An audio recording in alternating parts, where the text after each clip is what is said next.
Olá, eu sou Arlen Félix e está no ar o podcast Tudo o que você sempre quis saber sobre HIV e outras IST, mas tinha medo ou vergonha de perguntar.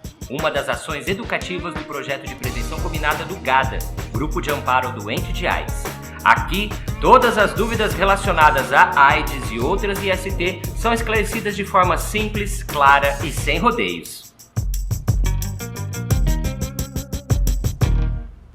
Pessoas de diferentes idades, gêneros e orientações sexuais enviaram suas dúvidas e elas serão discutidas por mim e o Júlio Caetano, tecnólogo em gestão e um dos fundadores do GADA, uma figura com vasta experiência na promoção da saúde e da prevenção da AIDS, IST e hepatites virais. Olá, Júlio, tudo bem contigo? Tudo. Pronto para esclarecer todas as dúvidas? São muitas, hein? Claro. Neste podcast, tabu não existe. E vamos falar abertamente sobre os mais variados temas relacionados a AIDS e IST. Mais que um tira-dúvidas, o podcast Tudo o que você sempre quis saber sobre HIV e outras IST, mas tinha medo ou vergonha de perguntar, quer colocar em debate os temas abordados nas perguntas de cada pessoa. Mas é importante salientar, se você estiver apresentando algum sintoma físico, procure seu médico ou posto de saúde mais perto da sua casa. Aqui não é um consultório médico virtual. Quando o assunto é IST, infecções sexualmente transmissíveis como sífilis, gonorreia, hepatites virais, HPV e herpes, geralmente as pessoas se intimidam em falar até com os mais próximos, os mais íntimos. Sim, em pleno século XXI, isso ainda é um tabu. E sempre que pinta uma dúvida sobre sífilis, HPV, hepatites ou HIV, você já percebeu? Ela nunca vem em primeira pessoa. É sempre um primo, uma amiga ou uma tia velha que queria saber ou está passando por essa situação. Por que ainda essa velha maneira de começar o assunto?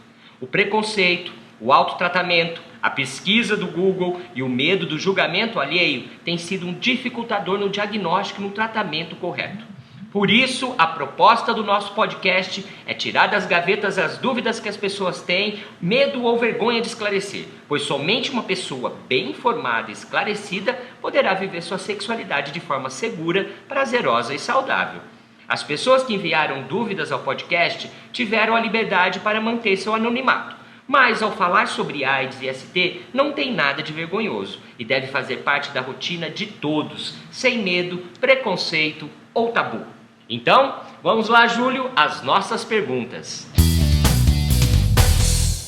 Oi, meu nome é Ariel e eu tenho uma dúvida relacionada à transmissão do HIV no sentido de pós-tratamento. Um exemplo, temos um casal hétero onde a mulher tem HIV e ela está fazendo tratamento. Ela consegue, com esse tratamento, impedir que o filho dela nasça com esse vírus, ou, no caso, o parceiro dela tem o vírus, e com o tratamento ele consegue engravidar a esposa sem contaminá-la? Bem, Júlio, nessa dúvida aqui do Ariel, a gente tem duas situações, então, né? Ele pergunta quando a mulher, né, tem o vírus, convive com HIV, e quando o homem convive com HIV. Nesse caso, como que se dá essa gestação? Existe esse risco? Como que é, Júlio? Bom, no caso nessa dúvida, a gente tem uma seguinte situação. A mulher com HIV em tratamento, desde que ela esteja indetectável, que ela está em acompanhamento ambulatorial, esteja indetectável, o risco de transmissão para a criança durante a gestação é quase nulo, quase zero. Então, é seguro ela ter essa gestação. Não transmite para o filho, no caso da mãe estar indetectável.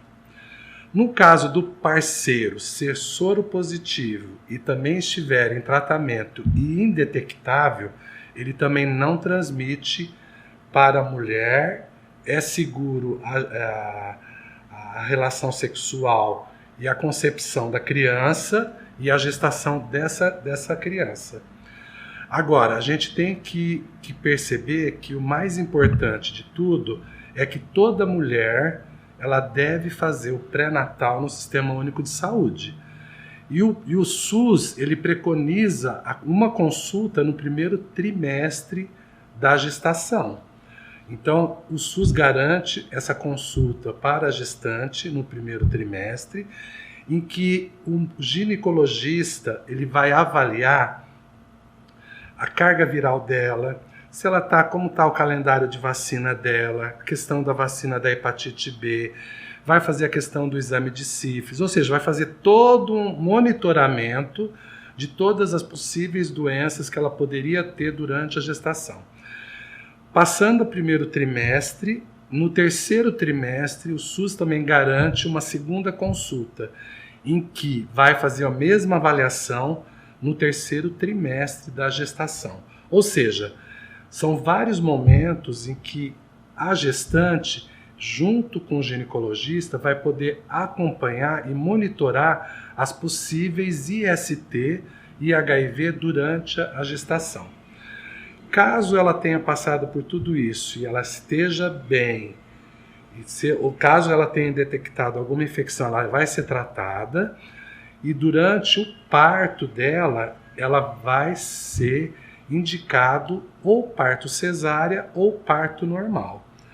Geralmente, a indicação do parto cesárea, ele oferece menos risco para a criança, mas podendo ser também, de acordo com o critério dos pais, programar um parto normal. Então, existe todo esse planejamento para o parto dessa criança. A mãe, durante o parto, ela recebe o AZT injetável, que é para reduzir mais ainda a chance de transmissão para o HIV para a criança. E quando a criança nasce, ela também recebe o AZT solução oral, em que ela vai usar esse AZT oral durante 3 a 4 meses e vai ser acompanhada pelo obstetra, pelo pediatra e pelo infectologista se vai ocorrer a soroconversão ou não. 100% dos casos não há infecção da criança. Só pegando carona então aqui na pergunta do Ariel, Júlio, também pintou uma dúvida. E o leite materno, no caso da mulher soropositiva? Então, toda mulher vivendo com AIDS, ela não pode fazer o aleitamento materno. Em qual perspectiva? Mesmo ela estando indetectável, ela não deve amamentar o seu filho. Ou seja, na perspectiva de reduzir risco. Então, nesse caso, o Sistema Único de Saúde garante a oferta do leite para a mãe soropositiva. Ou, no caso, até o banco de leite, que vai oferecer também leite para essa criança. Então, toda mulher que seja vivendo com AIDS, mesmo indetectável, não pode fazer o aleitamento materno. Vamos então agora à nossa próxima dúvida. Oi, eu sou o Júlio e tenho uma pergunta para o podcast. Bom, hoje em dia, graças a Deus, temos todos acesso à informação e compreendemos muito melhor de que ninguém mais morre devido a complicações causadas pelo HIV. Devido ao uso de medicamentos, que controlam a doença, tornando a taxa viral basicamente indetectável. Indetectável ainda é uma palavra muito ampla na cabeça de muitas pessoas. Então gostaria de poder falar um pouquinho mais sobre isso para conseguir entender como isso funciona. E ouvi dizer também que, apesar da pessoa não vir a falecer ou ter complicações por conta da taxa de proliferação do vírus estar controlada, de que é muito possível que ela tenha complicações por conta de reações do medicamento, fazendo com que a sua estimativa de vida seja um pouco mais baixa. Isso é real ou é tabu? É bacana o questionamento do Júlio, assim, porque ele, além da gente entender também, essa expressão indetectável, o que é indetectável? Uma pessoa que ela não corre o risco de transmitir o vírus HIV, e também, eu acho que também acaba sendo um tabu aí para muita gente, que a adesão ao tratamento por conta dessas reações que os medicamentos podem causar no tratamento. Então, primeiro a gente deve ter em mente que hoje em dia a AIDS é uma doença crônica.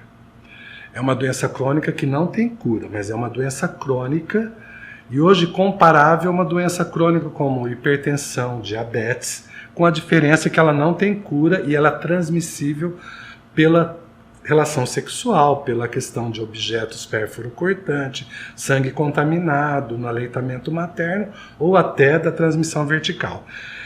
Mas ela é uma doença crônica. Em relação a pessoa vivendo com AIDS estar indetectável, por isso que é importante fazer o diagnóstico precoce, ela vai procurar o serviço de saúde especializado, ela vai fazer uma bateria de exame que são pedidos, exame de CD4, que são as células de defesa, chama linfócito T, CD4, e fazer a carga viral do HIV, ou seja, vai medir a quantidade de vírus circulante no sangue.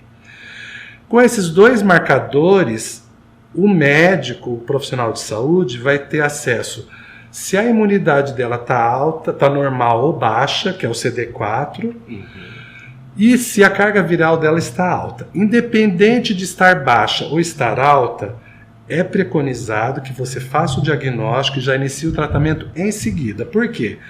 Você vai estar utilizando medicamentos de última geração, tipo um comprimido ao dia, durante muito tempo e já vai estar detectável. Para a pessoa ter o status de ficar indetectável, leva em torno, após o tratamento, iniciar o tratamento, em torno de 60 dias, de 30 a 60 dias. Então você inicia o tratamento, você fez o exame de carga viral e CD4 antes de iniciar o tratamento, iniciou o tratamento, em torno de 30 a 60 dias faz um novo exame, isso é preconizado para os casos novos ou em que a pessoa está avaliando. E aí ele vai estar o quê? Vai dar uma leitura de vírus circulante abaixo de 100 cópias no sangue. Aí ele está indetectável. Isso é indetectável. É indetectável. Agora, para se manter indetectável, a pessoa tem que ter um bom adesão ao tratamento, ou seja, tomar o medicamento corretamente todo dia sagrado. Então, nem sempre a pessoa que está em tratamento, ela continua indetectável. Por isso que a pessoa que permanece indetectável de 6 meses e 1 ano, significa que ela tem uma boa adesão ao tratamento e significa também que ela vai poder fazer depois do monitoramento 1 vez a 2 vezes por ano apenas. Então ela só vai no médico 2 vezes por ano. Então isso é estar indetectável. Agora, em relação a essas reações, eu diria que não são reações, são efeitos colaterais. Se morre, ou você tem qual a questão da mortalidade em relação a reações adversas ou efeitos colaterais. Como qualquer outra doença, vamos colocar aqui pessoas que são diabéticas e hipertensas, elas vão ter uma série de efeitos colaterais com o uso crônico e permanente do medicamento para reduzir o açúcar no sangue. Então elas vão ter outros efeitos. O do HIV/AIDS ele vai ter semelhante, mas a diferença é que como ele é composto de 3, 4 tipos de medicamento, os efeitos colaterais eles acabam se somando e aí tem uma quantidade maior de possíveis efeitos colaterais. Mas também isso varia de pessoa para pessoa. Vamos supor, eu posso tomar um medicamento que para mim dê anemia e para você não. Então cada organismo vai agir de uma forma com o medicamento que ele toma. Por isso que a pessoa que faz tratamento e que e é indetectável, ela vai de 6 em 6 meses no mínimo no médico. Sabe para quê? Para controlar proteína na urina, porque dá proteinúria, né? Então ela vai medir o grau de proteína na urina. O próprio médico sabe que quando ele prescreve um medicamento antirretroviral, quais são os exames que ele vai pedir e a periodicidade desses exames. Então vamos supor, vai pedir o exame urina 1 e proteinúria de 6 em 6 meses. Então quando não tem o retorno, ele vai pedir todos esses exames. O que vai aumentar a dislipidemia, que é o que? A gordura no sangue. Ou seja, alteração do LDH, do colesterol, do triglicérides. Então, esses exames vão acompanhar. Aí, dependendo do caso, o médico pode prescrever um medicamento que reduz o triglicérides, ou que reduz o colesterol. Ele vai indicar para a pessoa fazer atividade física. Ou seja, os efeitos colaterais, eles vão ter em cada pessoa e dependendo de cada medicamento. E também eles são todos monitorados e acompanhados. Quando existe um descontrole muito grande, aí o médico faz a substituição de um ou de vários medicamentos que compõem um coquetel. O importante é manter esse vínculo com o seu médico, manter o tratamento, levar a sério isso, até porque são, vamos assim dizer, reações que qualquer pessoa também está sujeita, né, a ter um problema de colesterol, um problema, né, e não são coisas que são só relacionadas ao universo do HIV, né? Outras doenças então, isso crônicas... não precisa ser desculpa para você não aderir a um tratamento, não precisa ser uma desculpa para você não seguir a risco o seu tratamento, né? E também tem alguns efeitos colaterais que eles acabam cessando após o primeiro mês do uso do medicamento, que o organismo vai se adaptando àquele tipo de medicamento. Então, por isso que é importante, para você se manter indetectável em tratamento, você está em acompanhamento ambulatorial, que eu digo que uma pessoa que sabe como que é e que faz um acompanhamento rigoroso, ela vai 2 vezes ao ano no ambulatório, faz todos os exames, o médico avalia e ela vai continuar a vida que segue. Mas tem um aspecto cultural, né, Júlio, que eu já vi muito essa expressão, principalmente dos mais jovens, que só tem AIDS quem faz exame, né? Então, assim, essa chegada, essa tomada de iniciativa de fazer o exame para saber se tem, né, se tem ou não o vírus e iniciar um tratamento, parece ser um desafio ainda na saúde pública. É um desafio, não só para o HIV/AIDS, como também para as IST. Hoje nós vivemos uma pandemia da sífilis no Brasil. Então, no estado de São Paulo, temos um índice alarmante de sífilis, porque a sífilis é uma doença, por muitas vezes, assintomática, sem sintomas. A gente recebeu uma pergunta aqui do Newton, mas o áudio não está muito bacana. Então eu vou ler a pergunta dele, que é referente a IST e AIDS. Eu gostaria de perguntar sobre quais são as medidas, prevenções e hábitos de higiene que nós, homens, e também as mulheres, porque eu tenho uma namorada, devemos tomar no dia a dia. Além da relação sexual, eu sei que temos que usar camisinha, mas eu gostaria de tirar dúvida também com relação à higiene pessoal, pois eu pessoalmente vejo que é muito pouco comentado sobre isso. Muito obrigado. Muito oportuna a pergunta do Newton. Júlio, hábitos de higiene, né? É claro que para a gente prevenir IST, HIV, o preservativo, a camisinha, a prevenção combinada são essenciais, mas a higiene é fundamental, né, amigo? A higiene pessoal, ela é muito importante. E aí a gente fala, quando fala do homem, do sexo masculino, existe um grande tabu em relação à própria higiene pessoal do homem. Para a mulher também tem esse tabu. Então a gente dá algumas dicas. Quais seriam essas dicas? Eu acho que uma coisa que é muito característica de mulher é nunca compartilhe toalha, não compartilhe escova de dente, não compartilhe aparelho de barbear, não compartilhe calcinha, sutiã. Ou seja, eu estou falando uma coisa bem corriqueira, mas que assim, até o batom, não se deve compartilhar batom. Porque a gente está falando de higiene pessoal. Para o homem, a gente diria o quê? Não compartilhe sunga, ou maiô de praia, ou bermuda. Não compartilhe toalha de banho. Cada um tem que ter a sua, né? E mais para frente a gente vai até falar em relação a as ISTs, tudo isso. Isso é fundamental. O homem tem que pensar a questão da higiene quando ele vai ao banheiro urinar. Então tem a questão de lavar a mão antes e depois que ele vai ao banheiro. Tem a questão de a higiene que ele faz após a micção, após fazer urinar. Não só lavar a mão, mas, por exemplo, geralmente o homem, ainda mais quando ele vai atingir uma faixa etária maior, sempre ele pinga, respinga, ele chacoalha. Umas gotinhas, né? Então, o ideal é que o homem pegue um pedacinho do papel higiênico e seque o pênis para poder guardar, né? E uma outra dica também que eu acho que é importante é aparar os pelos pubianos. Porque você imagina um resquício de urina no pênis, se o homem já fez cirurgia de fimose ou não, vai ter uma quantidade maior, isso vai refletir em relação às IST, mas também vai ter o cotejamento que vai molhar os pelos pubianos e a cueca.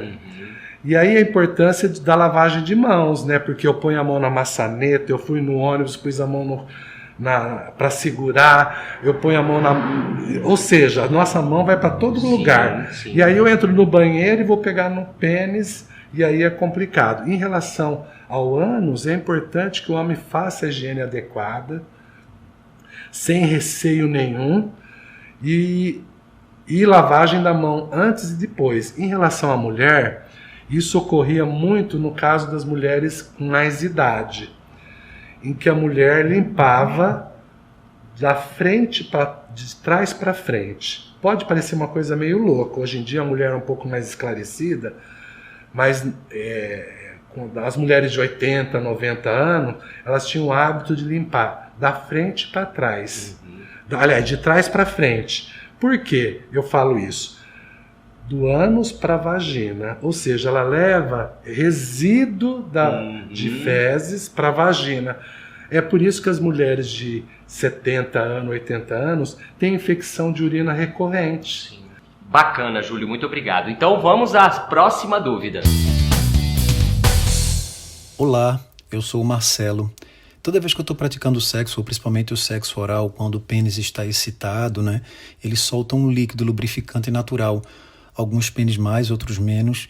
E eu gostaria de saber se esse líquido em contato com a boca ou ânus, que tipo de doença provoca ou que pode ser benéfico ou maléfico nesse contato, né, dessas regiões com esse líquido. Bacana. Pertinente também essa pergunta, né, Júlio? Né? Porque a gente, né, sabe que HIV transmite através da relação sexual, né, o esperma, né, trazer, mas esse líquido ele não é o esperma ainda, né? Então, tem um risco, não tem? Tem. Então, eu penso... Claro, né, tem o HIV, tem as outras IST também, né? Tanto o homem como a mulher, ela tem a lubrificação para a relação sexual. Quer seja anal, vaginal ou oral. Então, o líquido seminal, ele acaba tendo os micro-organismos, bactéria e vírus. Ou seja, existe o risco? Existe. Aí a gente teria que fazer uma classificação, por exemplo, se há penetração ou se não há penetração. Quando é uma relação sexual em que não há penetração, que eu diria do pênis no ânus, ou pênis na vagina, ou na boca, ou quando há ejaculação, tudo isso vai caracterizar um risco maior ou menor. Mas no caso em questão que ele coloca a dúvida da secreção e do contato na brincadeira, no tal, os riscos maiores são sífilis.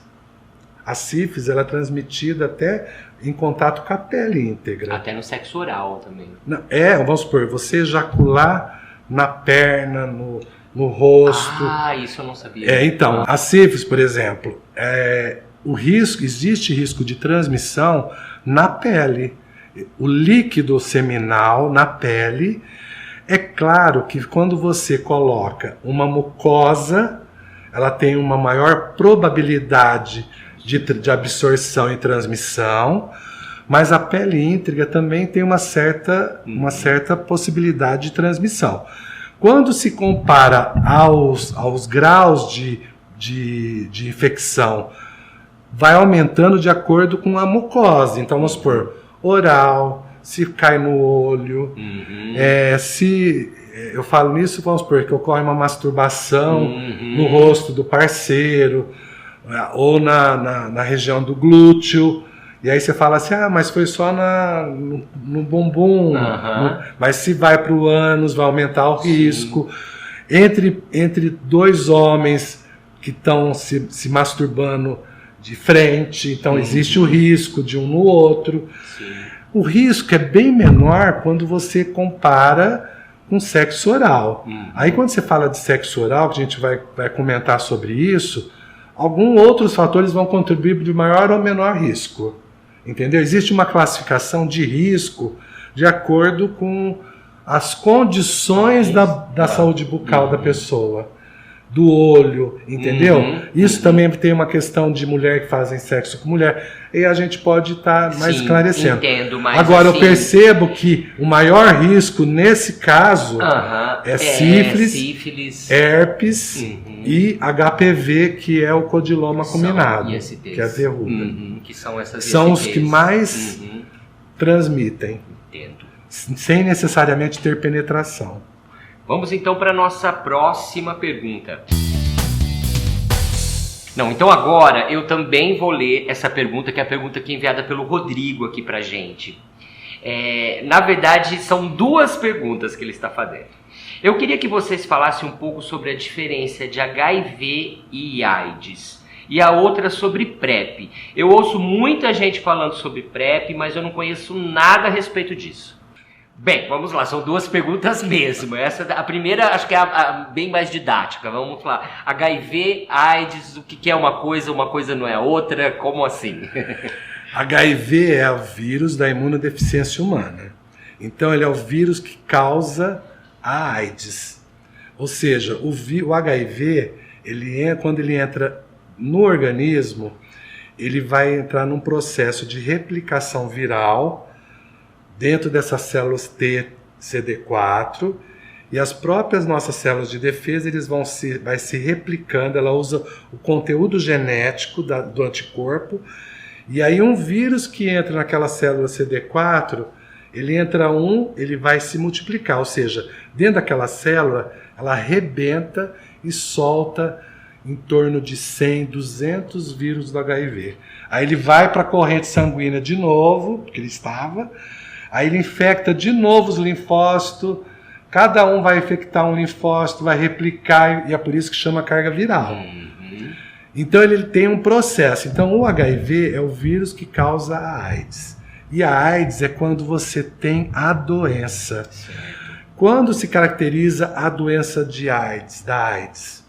Se caracteriza quando você tem infecção oportunista. Então vamos supor, quando você tem...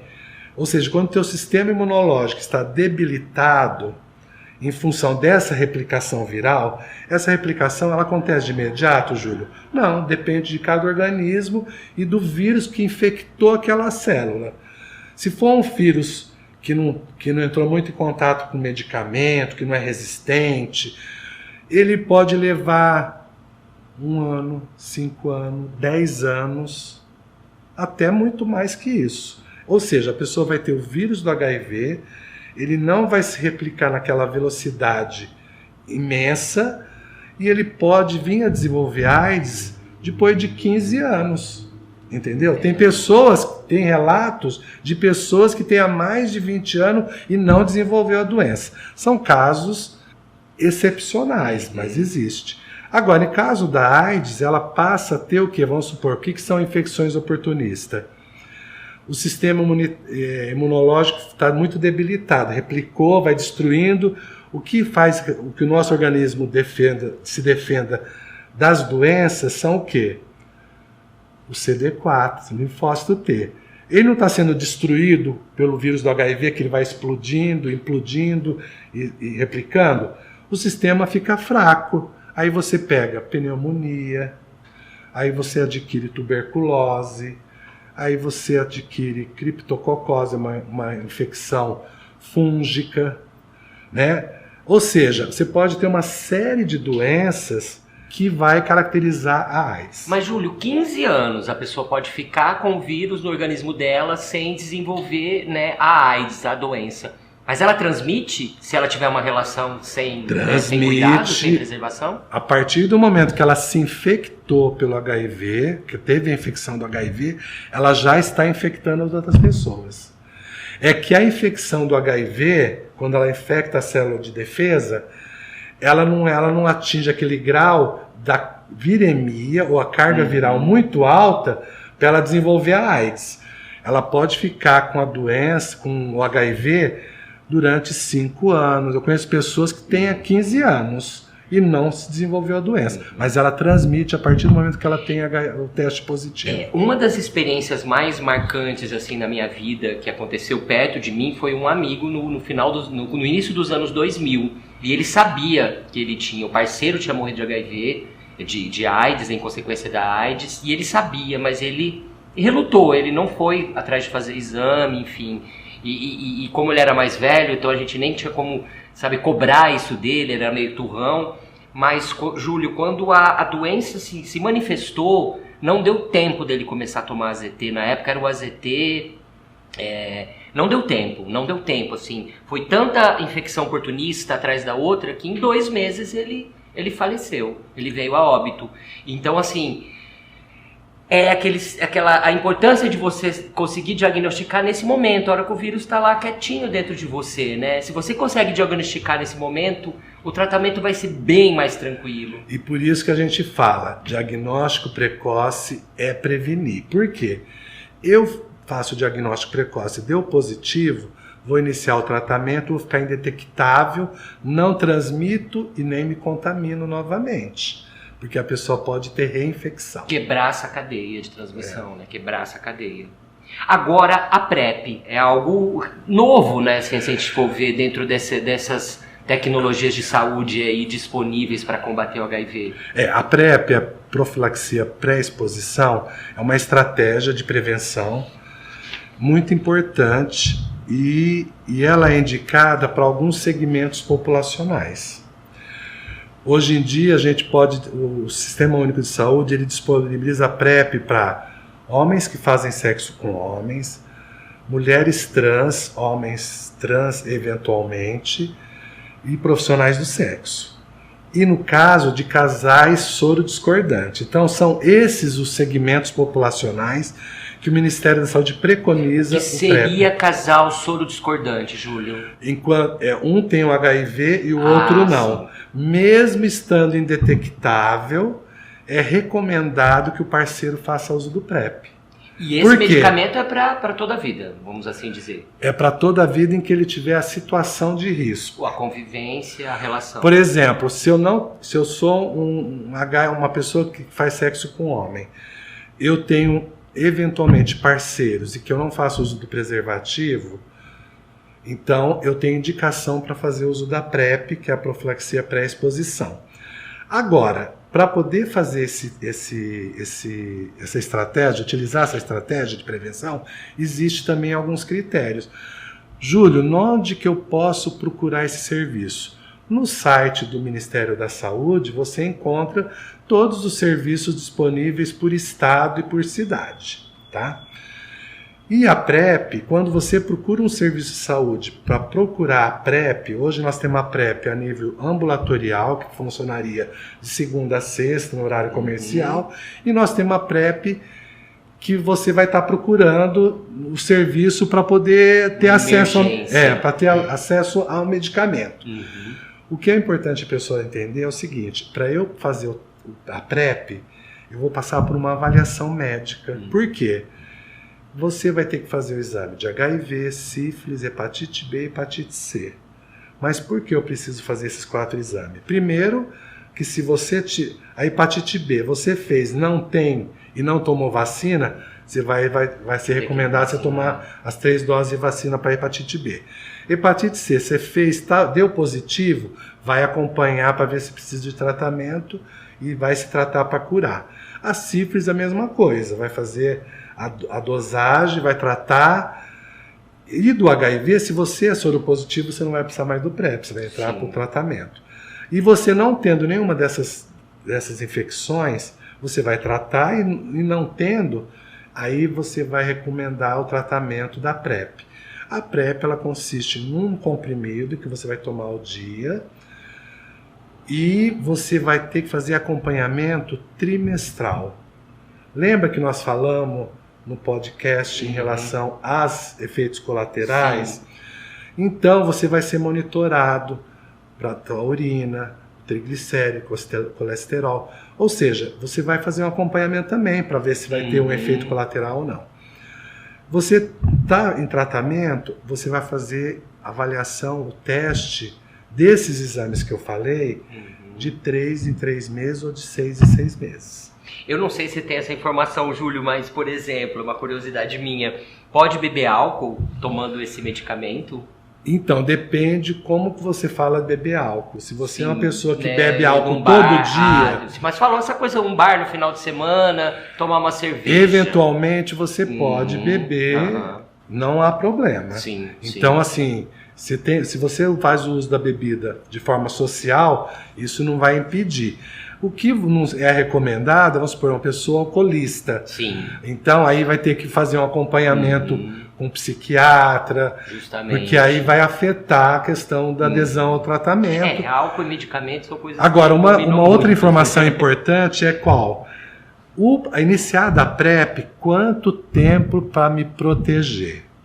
7 dias para relação anal e 20 dias para relação vaginal. Ou seja, iniciei o tratamento com a PrEP, não é amanhã, após o 7º dia, vai proteger na relação anal. Certo. E no 20º dia, a partir do 20º dia, vai proteger para o sexo vaginal. No caso da PrEP, se deixar de tomar algum dia, se tomar, ficar uma semana sem tomar, 2 dias, isso pode perder essa proteção, essa defesa, o organismo? A pessoa, quando vai para a avaliação e é indicada a PrEP, esse tratamento ele é tão simples, é um comprimido ao dia. Então ela tem que escolher um horário em que ela possa fazer a ingesta desse medicamento, que é o melhor horário para ela. Então, se a pessoa costuma ir para balada, o horário ideal não é à noite. Então ela deve tomar o quê? Na hora do almoço? De manhã, 9 horas, 10 horas? Então ela vai ser orientada ao quê? A colocar o despertador lá no celular, para lembrar de tomar o remédio. Se alguém perguntar, fala que é o remédio da ansiedade. Então, são algumas dicas. Agora, a pessoa parar de não tomou um dia, não há problema. Agora, uma semana, ela tem que relatar para o serviço de saúde. É um tratamento, né? E tem que porque aí ela houve a descontinuidade do medicamento, e aí ela vai ter o quê? Vai passar a contar novamente 7 dias para o sexo oral, para o sexo anal, entendeu? Então, ela é muito orientada em relação à importância da adesão.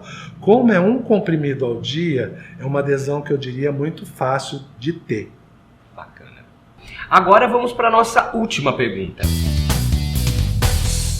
Agora a gente recebeu aqui mais uma pergunta, a nossa última pergunta do podcast, que vem lá do Bruno. Ele pergunta sobre uma pessoa que tem uma vida sexual ativa, apesar de não ter um parceiro ou uma parceira fixa, né?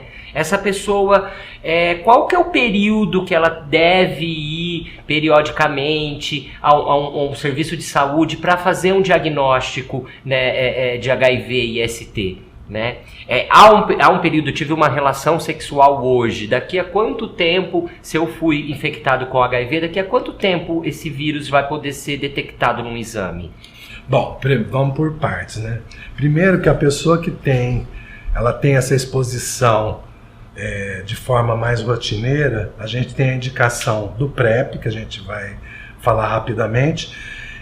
O ideal, como ela tem essa exposição de forma rotineira, é que ela fique sabendo mensalmente. Ela pode procurar o serviço de saúde e fazer todo mês o exame de sífilis, HIV, hepatite B e hepatite C. No caso da hepatite B, como ela vai estar indo rotineiramente, Júlia, eu posso ir todo mês fazer o Fique Sabendo? Pode. Ela pode ir. O Ministério da Saúde, inclusive, recomenda como estratégia da prevenção combinada. Eu posso só fazer o HIV? Pode, mas o ideal é que ela faça, no mínimo, o sífilis e HIV, de forma rotineira. Então, assim, o que é indicado, o que é recomendado? Ela possa fazer os 4 testes na primeira vez.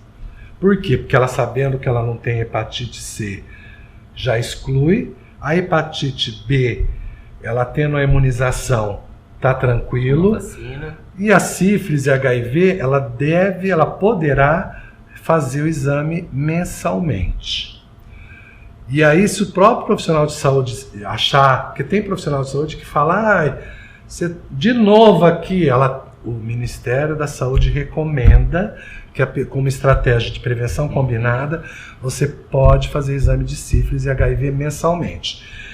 Em relação ao PrEP, ela tem indicação nesse caso. Sim. Mas aí ela vai para o serviço de saúde, o próprio serviço vai indicar para ela a PrEP, a profilaxia pré-exposição, no caso dela, para poder ela reduzir a chance de se contaminar do HIV.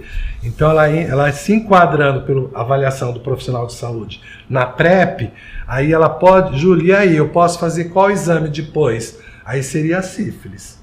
Porque a sífilis, mesmo você tratado, você pode ter reinfecção. Nós temos casos de pessoas que teve 5, 6 vezes sífilis. E tratou 5, 6 vezes a sífilis, né? Então, e aí o próprio profissional de saúde, serviço de saúde, vai avaliar se é cicatriz sorológica, entendeu? Que são os marcadores que o próprio profissional vai poder avaliar lá. Boa parte dessas ISTs, Júlio, elas são silenciosas, né? As manifestações, as reações, né? Elas demoram para surgir, né? Manifestações. Então, assim. a sífilis é uma das doenças que são, na maioria das vezes, assintomática. E é interessante que o nosso ouvinte, ou a pessoa que está ouvindo o podcast, sinais são aquilo que eu vejo. Então, vamos supor, uma verruga do codiloma combinado é um sinal. Uma ferida de um cancro mole ou de sífilis é um sinal.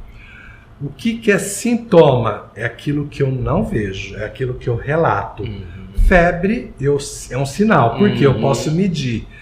Dor ao urinar é um sintoma. Então, quando eu tenho um sintoma, é aquilo que eu relato para o médico. Dor ao urinar, dor na relação sexual. Então, sintoma é aquilo que é subjetivo, que eu relato. Sinal é aquilo que é visto. Que é concreto. Então, nas IST, nós temos verrugas, feridas, né, que são características de sinais de IST. E dentro desse contexto, né, de prevenção, de sinais, de sintomas, fazer o autoteste é importante. É uma estratégia de prevenção. Atualmente, nós só temos disponível o autoteste para HIV. Em alguns municípios tem aquele da picada do sangue, de tirar uma gotinha de sangue, e tem da saliva. O autoteste para HIV ele está disponível na maioria das cidades, e você pode ir num serviço de referência, pegar, se você tem essa vulnerabilidade ou ter essa situação de risco com maior frequência, é interessante que você pegue 3, 4 testes, e lembrando, quando você faz o teste, quer seja o autoteste ou o teste convencional ou teste rápido, em que o momento do exame do teste, ele vai indicar se você tinha o HIV naquele momento 30 dias anterior ao teste. Então, se eu fiz o teste hoje e eu tenho situação de risco, é ideal que eu repita daí 30 dias se eu não tiver nenhuma situação de risco. Então, por exemplo, vou ficar um mês sossegado, sem nenhuma situação de risco, para mim ter um panorama, uma ideia do que... se eu estou infectado ou não. Então eu faço o autoteste hoje e fico em abstinência 30 dias e faço o autoteste novamente. Aí você pode dizer que você não tem o HIV. Por quê? Porque se você teve uma situação de risco em 15, 10 dias anterior ao teste, você vai estar na janela imunológica. E Júlio, esse autoteste, ele só está disponível na rede pública ou você compra ele numa farmácia também? Ele é possível você adquirir numa farmácia, mas hoje ele está disponível nas unidades de referência dos municípios, ou seja, você pode procurar no Ministério da Saúde, na Secretaria de Saúde de cada estado, na Secretaria Municipal de cada cidade,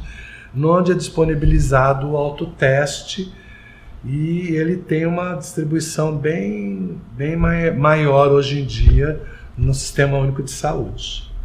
Júlio, muito obrigado pela sua participação. Hoje foi incrível, que tinha muita coisa que eu mesmo confesso que não sabia, foi muito esclarecedor para mim. O que você achou desse panorama, dessas perguntas? Eu achei excelente as perguntas e para a gente sair fora da casinha, né? Então acho que super interessante esse podcast, essas dúvidas, essas perguntas, e acaba levando informação para as pessoas e tem esse caráter educativo de troca, né?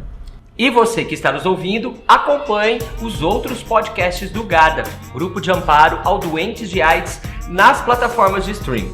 Esse foi o podcast Tudo o que você sempre quis saber sobre HIV e outras IST, mas tinha medo ou vergonha de perguntar. Uma das ações educativas do projeto de prevenção combinada do GADA, Grupo de Amparo ao Doente de AIDS. E não esqueça, se você tem algum sintoma físico ou algum sinal, procure seu médico ou posto de saúde mais perto da sua casa. O podcast tem eu, Arlen Félix, na apresentação e a participação do nosso convidado, Júlio Caetano.